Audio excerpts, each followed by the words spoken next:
आप देख रहे हैं ब्रेकिंग बिहार। चिराग पासवान पटना पहुंच गए हैं और एक बार फिर से बिहार का राजनीतिक पारा चढ़ गया। आते ही पटना एयरपोर्ट में मुख्यमंत्री नीतीश कुमार पर तीखा हमला किया। चिराग पासवान ने सीधे तौर पर कहा कि मुख्यमंत्री तो चुनाव लड़ते नहीं हैं, उनको पता नहीं है।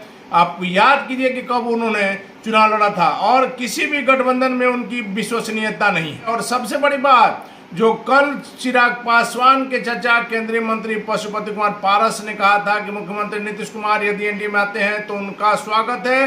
चिराग पासवान ने तीखा हमला किया है अपने चाचा पशुपति कुमार पारस पर। चिराग पासवान ने यहां तक कह दिया कि उन्हीं के कोटे से मंत्री बने हैं तो स्वागत करेंगे या नहीं करेंगे। आप सुनिए क्या कुछ कहा चिराग पासवान ने।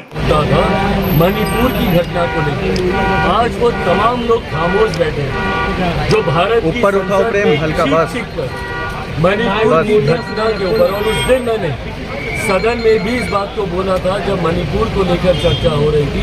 उस दिन भी मैंने ये बात बोला था कि यकीनन मणिपुर को लेकर चिंता जाहिर करने की जरूरत है, पर ये चिंता हर उस राज्य में ऐसी हो रही घटनाओं को लेकर जाहिर करने की ज़रूरत है। ऐसे में मैंने बिहार का भी विशेष तौर पर वहाँ पर जिक्र किया था।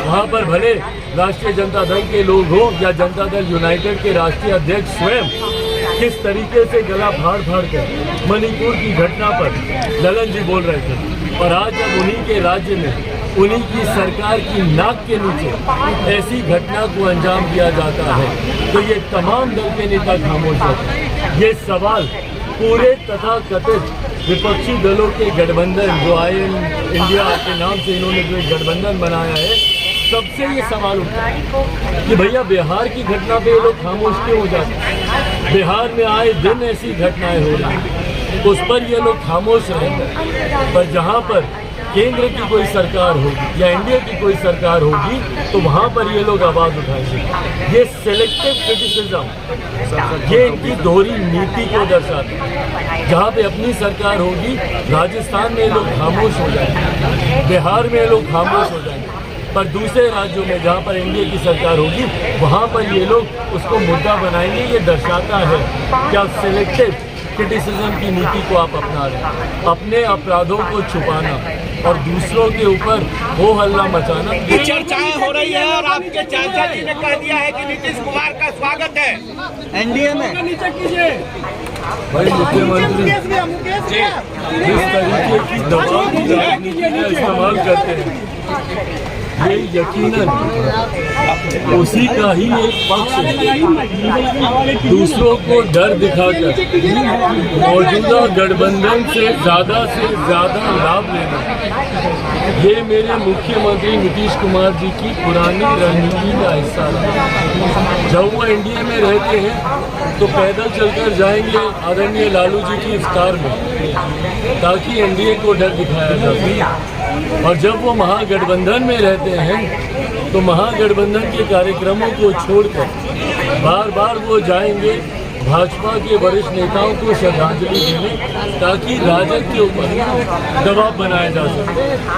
ये मेरे मुख्यमंत्री की पुरानी रणनीति का हिस्सा रहा है। दबाव डालकर आज की तारीख में जिस तरीके से विपक्षी दलों के इस गठबंधन में मुख्यमंत्री की अनदेखी की जा रही है, बड़े बड़े सपने लेकर गए थे वो संयोजक बनेंगे तो उस गठबंधन के नेता बनेंगे तो प्रधानमंत्री पद के चेहरे बनेंगे, और हकीकत ये है कि उस गठबंधन ने इन्हें पूछा था, आज की तारीख में नहीं था। और ये इन्हीं के ही व्यक्तित्व की वजह से अविश्वास इतना है मुख्यमंत्री के व्यक्तित्व पर, इतना ज़्यादा क्रेडिबिलिटी क्राइसिस है मेरे मुख्यमंत्री के चेहरे को लेकर के। किसी भी गठबंधन में रहे ना वो गठबंधन इन पर विश्वास करता है, ना उस गठबंधन के नेता इन पर विश्वास करते हैं, जब प्रदेश की जनता ही इन पर विश्वास करती है तो ऐसे में कोई दूसरा व्यक्ति इनके ऊपर विश्वास क्यों करे। और इसी कारण से ये बार बार दबाव की राजनीति का इस्तेमाल करते हैं। हाल फिलहाल के दिनों में जो भी चर्चाओं का दौर शुरू हुआ है